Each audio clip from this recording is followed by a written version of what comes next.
Good morning mga lalabs. So today is Wednesday.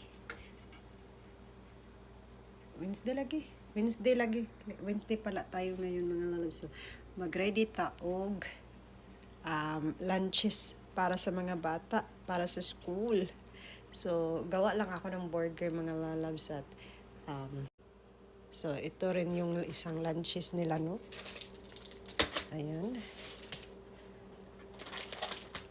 Tig-isa lang, tig-isa. So, meron tayong cheese. Tsaka meron tayong apple. Tsaka ito, milk. Milk to go. At tsaka, anong tawag nito? Crispy.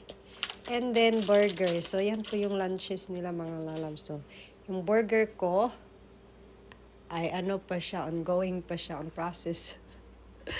On process pa yung burger. Niluluto ko pa yung patty. So, yan lang po ang ating ano ngayon. Lunches, ayan. Ayan yung burger. Oh. So, oven ko lang siya. Brinoel ko siya ng 10 minutes each side. Tapos, lagay natin dito din.